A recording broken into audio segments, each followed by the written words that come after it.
हमारी अगली अभिक्रिया है उपचयन और अपचयन। अपचयन अभिक्रिया जिसको हम रेडॉक्स रिएक्शन भी कहते हैं। तो उपचयन और अपचयन अभिक्रिया को समझने से पहले सबसे पहले हम उपचयन और अपचयन को समझ लेते हैं कि उपचयन क्या होता है और अपचयन क्या होता है। अगर हम इन दोनों को अलग अलग जान लेंगे तो दोनों को एक साथ जानना आसान है। तो सबसे पहले शब्द है उपचयन, तो हम ले लेते हैं उपचयन। उपचयन उपचयन को एक और नाम से जानते हैं ऑक्सीकरण, ठीक है। तो ऑक्सीकरण बोले या केवल उपचयन बोले, तो उपचयन भी एक प्रकार की अभिक्रिया होती है, ठीक है। तो इसको अगर हमको जानना है तो हम इसके लिए एक परिभाषा दे सकते हैं।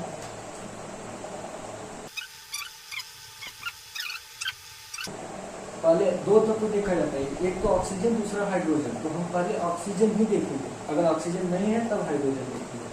ऑक्सीजन का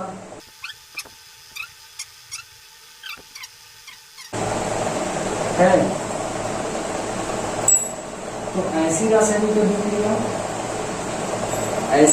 अभिक्रिया जिसमें ऑक्सीजन का योग या तो उसमें आके ऑक्सीजन जुड़ जाए या कोई यौगिक को उसमें में से हाइड्रोजन अलग हो जाए, ठीक है। तो इस प्रकार का जो अभिक्रिया होगा उसको उपचयन अभिक्रिया कहेंगे। अगर ऑक्सीजन जुड़ रहा है तो उपचयन होगा उसका, और ऑक्सीजन नहीं जुड़ रहा है, हाइड्रोजन अगर निकल रहा है उसमें से, ठीक है, तो उसका उपचयन होगा। दो प्रकार से, या तो ऑक्सीजन क्या हो, ऑक्सीजन का योग, या तो हाइड्रोजन का ह्रास मतलब कमी माइनस हो, ठीक है। अब हम एक एग्जाम्पल के माध्यम से इसको समझते हैं। एग्जाम्पल देखते हैं, जैसे अगर एग्जाम्पल समझे तो एग्जाम्पल में क्या कर सकते हैं। हमने मैग्नीशियम ऑक्साइड देखा था, तो उसमें ऑक्सीजन जुड़ रहा था, तो हम वही ले लेते हैं।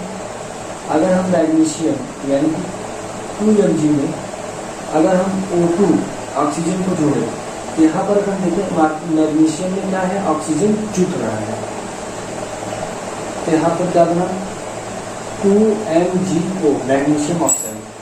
तो यहाँ पर अगर हम देखें तो मैग्नीशियम में ऑक्सीजन जुट रहा है, तो अगर ऑक्सीजन का योग हो रहा है, ऑक्सीजन इसमें क्या हो रहा है, जुट रहा है, तो मैग्नीशियम में किसमें ऑक्सीजन जुट रहा है ये देखते हैं। तो मैग्नीशियम में ऑक्सीजन जुट रहा है, यहाँ पर मैग्नीशियम में ऑक्सीजन जुट गया तो MgO बना, ठीक है। तो अगर मैग्नीशियम में ऑक्सीजन जुट रहा है तो मैग्नीशियम का उपचयन हो, ठीक है।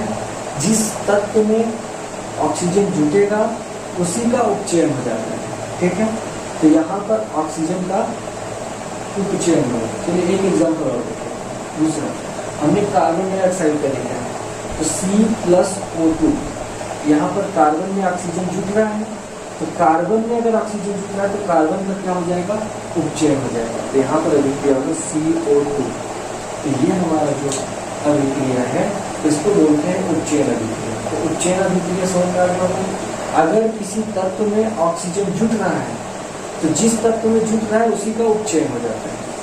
अगर उस किसी यौगिक में से हाइड्रोजन निकल रहा है तो उसका भी उपचयन हो जाता है। तो या तो ऑक्सीजन अगर है उसमें तो ऑक्सीजन को देखेंगे, अगर ऑक्सीजन नहीं है तो हम किसको देखेंगे, हाइड्रोजन को। तो ये हमारा हो गया उपचयन अभिक्रिया। अब हम देखते हैं अपचयन अभिक्रिया।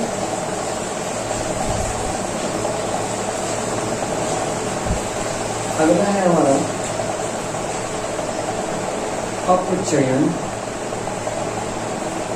अभिक्रिया।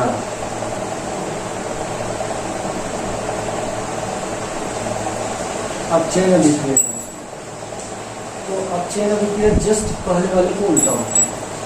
उसमें उपचयन में क्या होता था, ऑक्सीजन जुटता था, हाइड्रोजन का ह्रास होता था। अब इसमें ऑक्सीजन का ह्रास होगा और हाइड्रोजन जुटेगा, ठीक है। हम लिखेंगे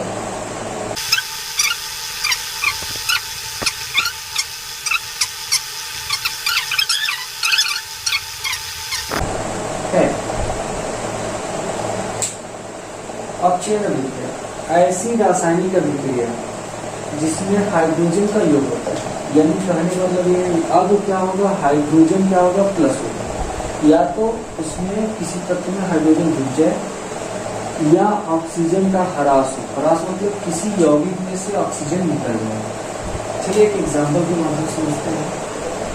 हम पहले वाले ही एग्जाम्पल को उल्टा करके देखेंगे। जैसे 2MgO अगर ये है, इसकी अभिक्रिया कराएं तो अगर मैग्नीशियम ऑक्साइड है और इसमें में से ऑक्सीजन को अलग कर दिया जाए, यानी कि 2Mg प्लस O2 कर दिया जाए, तो यहाँ पर ऑक्सीजन जुटा हुआ था और इसमें देखें तो मैग्नीशियम अलग हो गया, ऑक्सीजन अलग हो गया, यानी कि मैग्नीशियम में से ऑक्सीजन अलग हो गया।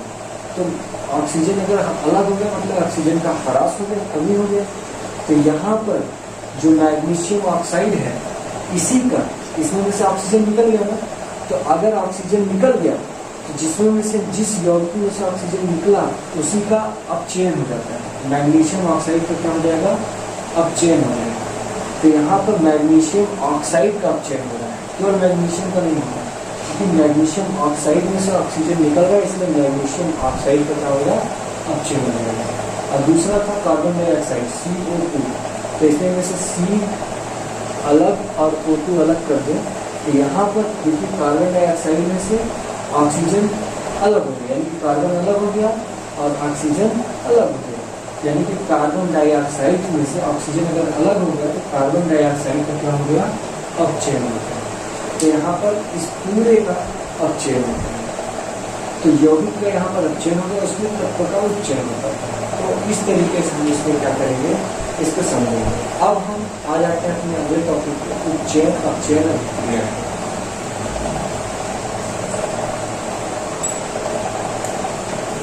हमारा अगला है उपचयन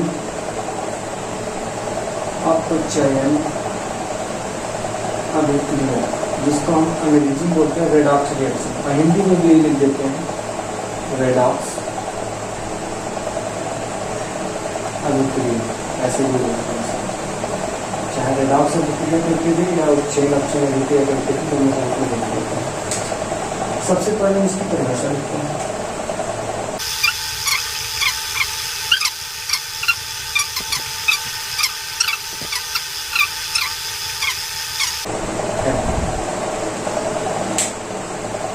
उपचयन अपचयन अभिक्रिया क्या होती है, इसको दूसरे नाम से जाना जाता है रेडॉक्स अभिक्रिया या रेडॉक्स रिएक्शन अंग्रेजी में बोलते हैं।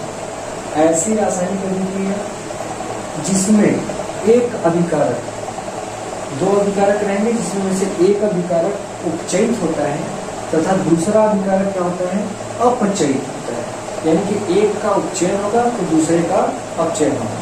अब हम जान चुके हैं कि उपचयन में क्या होता है, तत्व में ऑक्सीजन जुटता है, ठीक है, तो हम आसानी से समझ सकते हैं कहाँ पर उपचयन हो रहा है।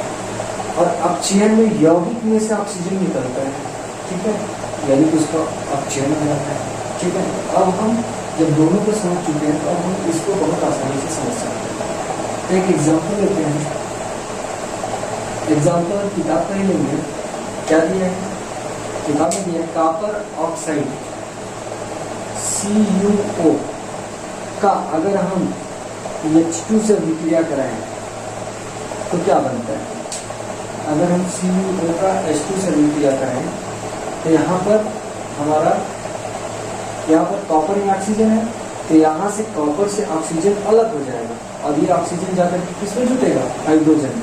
यहाँ पर कॉपर अलग हो जाएगा, प्लस अगर ऑक्सीजन का हाइड्रोजन के साथ योग होगा तो जल बनेगा, ये हमको पता है। यहाँ पर बनेगा H2O, तो यहाँ पर हमारा A अणु। अब इस प्रकार से दिया है तो हमको ये बताना है कौन सा किसका उपचयन होगा और किसका अपचयन होगा। तो हमको पता है, अभी जस्ट इसके पहले बताया कि उपचयन में क्या होता है, तत्व में यौगिक जुटता है। तो यहाँ पर ये हाइड्रोजन था और हाइड्रोजन में ऑक्सीजन जुटा तब हाइड्रोजन ऑक्साइड यानी कि जल बना। तो यहाँ पर हाइड्रोजन में क्या हुआ, ऑक्सीजन जुटा, यहाँ पर ये तत्व था और तत्व में ऑक्सीजन जुटा तो यौगिक बना, यानी कि अगर तत्व में ऑक्सीजन आकर के जुट गया तो इसका क्या हो गया, उपचयन। ऑक्सीजन का योग हुआ हाइड्रोजन में, हाइड्रोजन का क्या हो गया, उपचयन। लेकिन यहाँ पर कॉपर ऑक्साइड ये यौगिक था, तो कॉपर ऑक्साइड में से ऑक्सीजन क्या हुआ, बाहर निकल गया। यहाँ पर केवल कॉपर बचा, तो इसमें से ऑक्सीजन बाहर निकल गया। जब ऑक्सीजन का ह्रास होता है तो वो क्या होता है, अपचयन। तो कॉपर ऑक्साइड यानी कि इसका